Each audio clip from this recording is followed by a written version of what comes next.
Aneh ya, di zaman yang serba maju masih ada aja yang percaya kalau lele itu cuma bisa dibudidayakan dengan cara tradisional. Padahal dunia sudah berubah total. Handphone berkembang dari yang tadinya cuma bisa buat SMS sampai smartphone yang super canggih. Bisnis pun ikut berevolusi.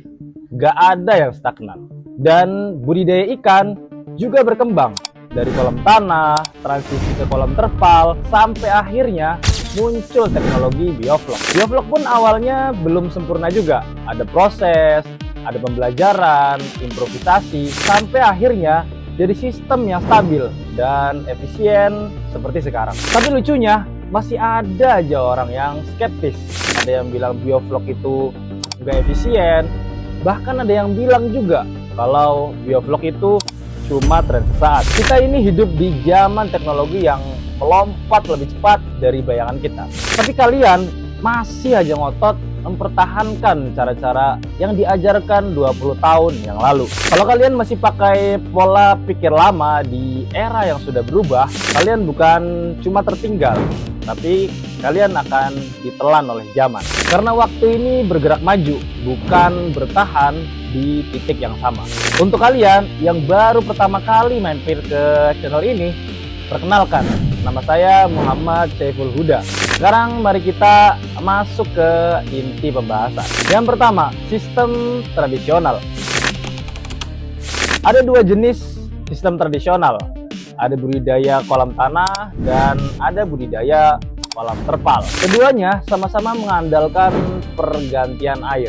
Budidaya tradisional itu bisa berjalan, tapi masalahnya dari dulu sampai sekarang selalu sama. Air cepat rusak, kotoran ikan menumpuk, amoniak naik, ikan stres, dan akhirnya ikan gampang sakit. Dan meskipun air sudah diganti berulang kali, bakteri jahat ini tidak benar-benar hilang. Mereka masih hidup di kolam dan bahkan ada yang menempel di tubuh-tubuh ikan. Karena sistem tradisional itu tidak ada pengolahan limbah kotoran ikan. Makanya dia butuh penggantian air secara besar-besaran.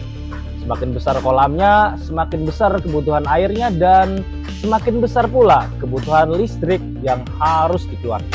Kalau kolam tanah gimana? Kolam tanah justru lebih berat lagi.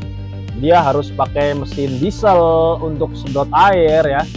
Habis waktu, habis tenaga, habis bensin. Pada saat panen dan sortir pun bikin ikan stres karena harus ngais-ngais ikan tuh di dalam lumpur. Serta prosesnya juga makan waktu yang sangat lama. Resiko penyakit di sistem tradisional itu amat sangat tinggi. Pada saat perubahan suhu dan cuaca, imun ikan ini akan menurun, drop. Dan bakteri jahat yang ada di dalam kolam tradisional akan sangat mudah untuk menyerang ikan.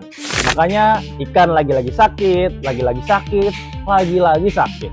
Dan kalau kalian mau jujur, setiap kali nguras kolam tradisional pasti banyak menemukan kepala-kepala ikan dan tulang-tulang ikan yang ada di dasar kolam. Itu adalah bukti bahwa tingkat kematian dari sistem tradisional ini amat sangat tinggi. Banyak pembudidaya sistem tradisional yang akhirnya menyerah dan gulung tikar karena hitung-hitungan akhirnya boncos. Ada yang masih bertahan, tapi bukan karena hasilnya yang stabil, melainkan karena terus masuk investor baru untuk menutupi investor yang lama. Belum lagi bau yang ditimbulkan. Sistem tradisional menghasilkan bau menyengat yang mengganggu warga dan mencemari udara. Air buangannya pun ini mencemari tanah dan juga selokan. Makanya warga sekitar sini awalnya juga nggak setuju untuk dibangun kolam. Alasannya karena yang mereka tahu budidaya ikan itu akan menimbulkan pencemaran udara serta pencemaran lingkungan. Tetapi setelah kami melakukan pembuktian dan uji coba 5 kolam, kemudian mereka datang melihat prosesnya. Wah, ternyata bener ya, budidaya bioflok itu tidak bau. Intinya, tradisional itu bisa tetap berjalan, tapi penuh resiko, penuh bau, penuh ketidakpastian, dan sangat sulit untuk stabil. Yang kedua, sistem bioflok. Sekarang kita masuk ke pembahasan mengenai sistem bioflok. Sistem bioflok merupakan sistem yang dirancang untuk membangun ekosistem air yang lebih stabil. Di dalam bioflok, limbah ikan atau kotoran ikan itu akan diurai oleh bakteri baik menjadi flok yang bisa menjadi makanan ikan. Bakteri baik ini di dalam kolam bioflok dia akan menekan adanya bakteri jahat. Hasilnya resiko penyakit menjadi sangat minim.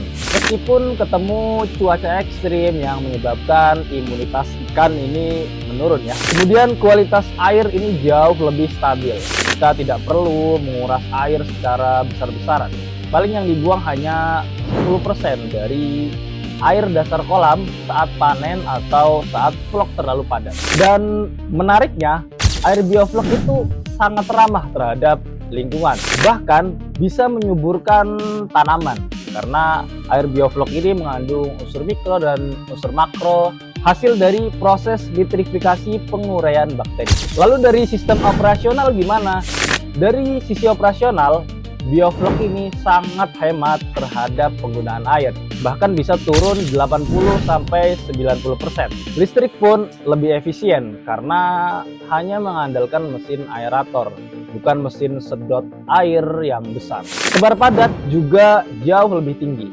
Kalau sistem tradisional misalkan hanya bisa 1000 ekor, bioflok ini bisa 2-3 kali lipat, yaitu 2000 sampai 3000 ekor dengan tingkat kematian yang jauh lebih rendah. Untuk kenyamanan bekerja, perbedaannya juga jauh. Sistem bioflok itu hanya tinggal kontrol ya untuk keseharian, dan pada saat panen, air buangannya pun tidak mencemari lingkungan. Kemudian tidak ribet karena tinggal kuras buka stop keran ya.